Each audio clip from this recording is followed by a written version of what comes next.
Hey, my name is Briana Davis, mental health counselor at Wade Hampton High School.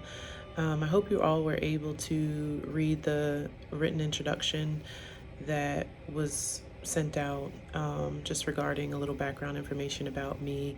I know I've been here a couple of years now, but I felt like it was appropriate, to send something out, just giving a little information about me and my role as a mental health counselor. I know I've heard some students mention that they didn't know there was a counselor in the school, even some teachers not really knowing who I am. So I felt like this was an appropriate time to kind of get that information out there. I'm going to try to keep this as short as possible. I know you guys have already read the written introduction, so this is more so for referrals and just my caseload in general. So as far as referrals go, they will usually just go to school counselors. So if a student or a parent, anybody that's wanting mental health services or feels like it may be something that is an appropriate fit for a student, those referrals would go to the school counselors. Now, I have provided all school counselors with my mental health referral form, so they just fill that out and then that just comes to me and then I just take it from there. I've gotten some from teachers and administrators in the past, and while those referrals, they were appropriate for mental health services, it just makes it a lot easier for me to manage if it's just kind of coming from one source. So just to reiterate that, if there's a student that, a teacher may be concerned about, that would be the first initial contact, just the school counselor and giving them the information, and then that comes to me. As far as the caseload being sent out, that wouldn't go out until the beginning of the school year because I do still have some incoming freshmen that need to be transferred to me from the middle school.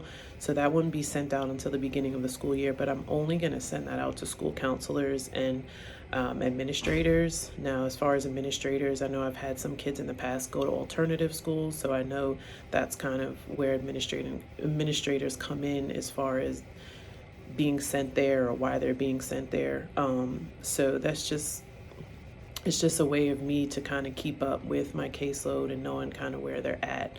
And I know that can be difficult at times because there are a lot of kids in the school. So, I just appreciate any type of communication. So I try to send that out. Also, too, just the caseload wouldn't really necessarily be sent out to teachers, only because not all my students may see that particular teacher. So I want to keep it as confidential as possible. Now, when the school year starts up and kids get their schedules, the second week of school, when I start pulling them, teachers may kind of get a better idea of, okay, who's seeing Miss Davis and who's not. So the other thing with that too is that if they're not on my caseload, I can't technically see them.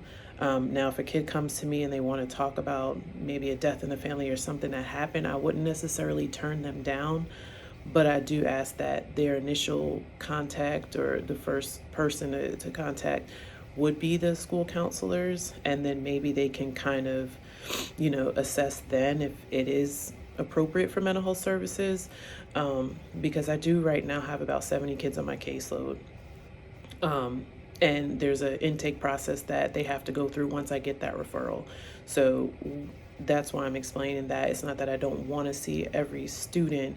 There's just a process that has to happen for them to be on my caseload. So if somebody is struggling, it's not that I'm opposed to being able to see them, but I would refer them to the school counselor first because they're not on my caseload. But that's also something that, if you have a good relationship with that child, that they would be able to tell you, like, I see Miss Davis or I don't see Miss Davis, and kind of just go from there. And I think that's about it. As far as just the referral process, I mean, I've given all my information as far as where I'm located, my contact information. So if you have any concerns at any point, just please let me know. I know I have had teachers in the past that have definitely spoke to me about different students that they were concerned about, and I appreciate that greatly. I'm always encouraging, welcoming teacher input, teacher feedback, because I'm also seeing a different person, I'm sure, than teachers or administrators may see outside of mental health. So like I said, I'm always welcoming that. If there's any questions at any point, please don't hesitate to reach out. And I thank you for your time. I do apologize. I tried to make this as quick as possible. I just wanted to get all that information out, and I felt like the best way would be through video. So thank you so much.